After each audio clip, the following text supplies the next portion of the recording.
بسم الله والحمد لله والصلاة والسلام على أشرف خلق الله محمد بن عبد الله صلى الله عليه وآله وصحبه وسلم تسليما كثيرا أما بعد.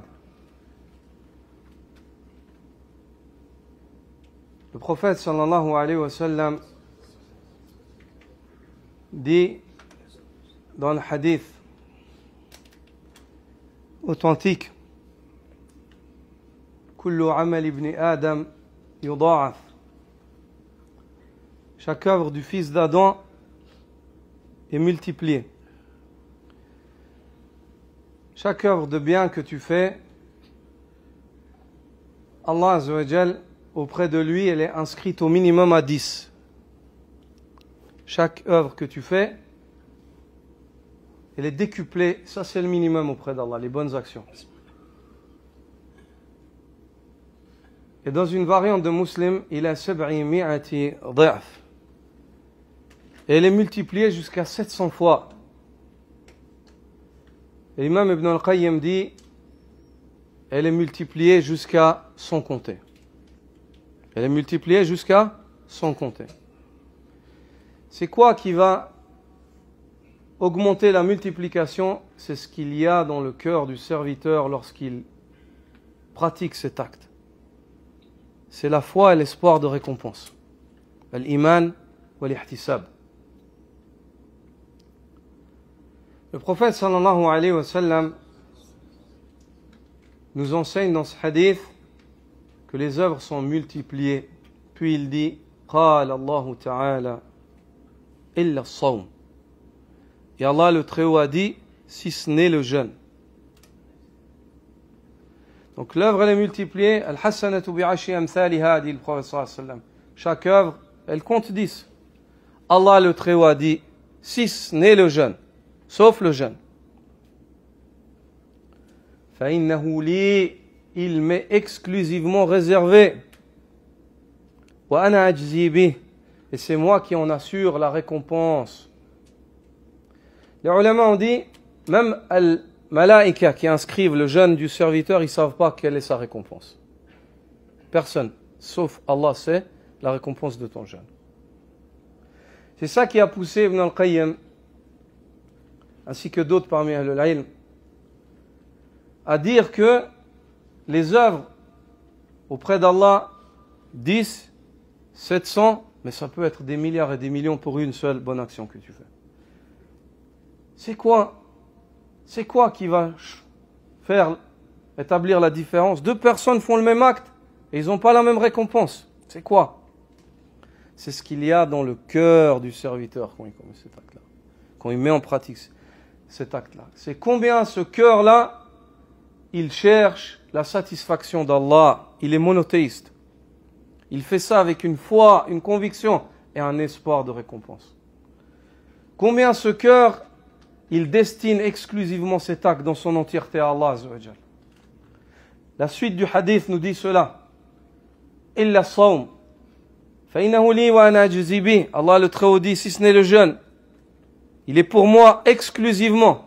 C'est-à-dire, innahu li, l'exclusivité de l'acte pour Allah.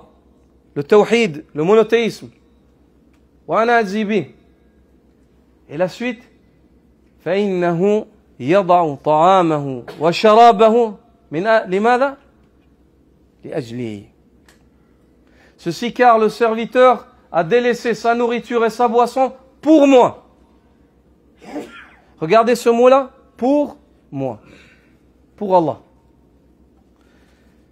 Et de ce hadith-là, on tire une éducation.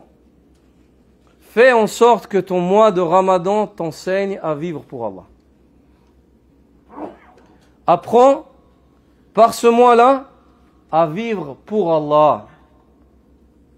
Fais en sorte que tes actes d'adoration soient pour Allah. Que ton sommeil, quand tu te couches le soir, ce soit pour Allah. Quand tu te lèves le matin, ce soit pour Allah. Quand tu vas visiter quelqu'un, tu vas le voir pour Allah. Quand tu te comportes bien, tu te comportes bien pour Allah. Quand tu t'abstiens de mal te comporter, tu fais ça pour Allah. Fais en sorte de sortir du mois de Ramadan et d'apprendre à vivre pour Allah. Celui qui vit pour Allah, alhamdoulilah, il a trouvé la vraie vie. Ainsi était le prophète sallallahu alayhi wa sallam. L'homme qui vit pour Allah, sa joie, elle est pour Allah. يومئذ يفرح المؤمنون بنصر الله فبذلك فليفرحوا هو خير مما يجمعون. L'homme qui vit pour Allah, sa joie, elle est pour Allah. Les croyants, ils sont heureux de quoi? Ils sont heureux de ce qui plaît à Allah. Les Arabes musulmans, ils étaient contents quand les Romains, ils ont gagné sur les Perses. Parce que les Romains étaient chrétiens, ils étaient plus proches de ce sur quoi étaient les musulmans que les Perses qui adoraient le feu. Ils étaient contents.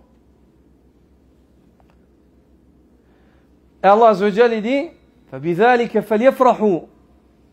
Avec les récompenses qu'Allah leur promet, avec les actes qu'ils font pour Allah, c'est avec ça qu'ils doivent se réjouir. Ceci est bien meilleur que tout ce qu'ils amassent. Regarde, la joie du croyant, elle est pour Allah. La colère du prophète sallallahu alayhi wa sallam, le prophète sallallahu alayhi wa sallam, il se mettait jamais en colère si ce n'est pour Allah. Quand le prophète sallallahu alayhi wa sallam, il se mettait en colère parce que les limites d'Allah, elles étaient écrasées, même son visage, il changeait.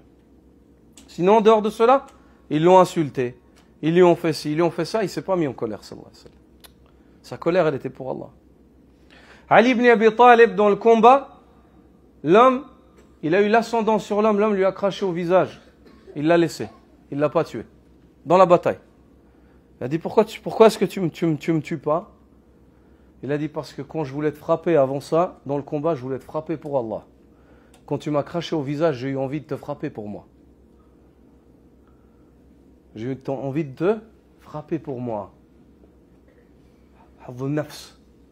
Laysa lillah. Il s'est abstenu. Pourquoi? Parce que les sahaba, toute leur vie, était pour Allah. Comme Allah a ordonné au prophète sallallahu alayhi wa sallam, Qul inna salati wa nusuki wa mahyaya wa mamati lillahi rabbil alamin la sharika lah. Dis-leur au Muhammad, ma prière, mon sacrifice, ma vie et ma mort sont pour Allah, Seigneur des univers. Il n'a pas d'associé.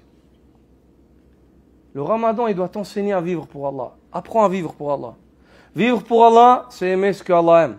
Vivre pour Allah, c'est être heureux avec ce qui plaît à Allah. Vivre pour Allah, c'est aimer Allah.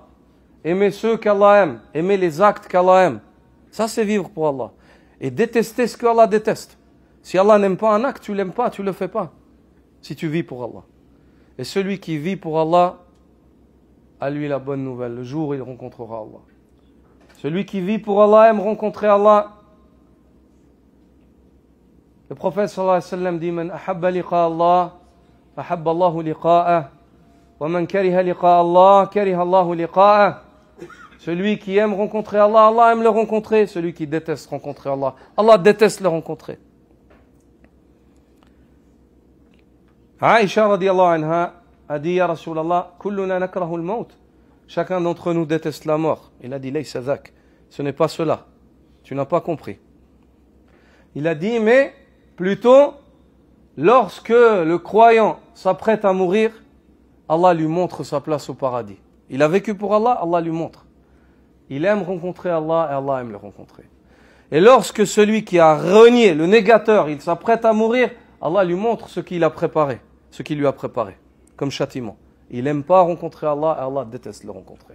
Et Allah déteste le rencontrer.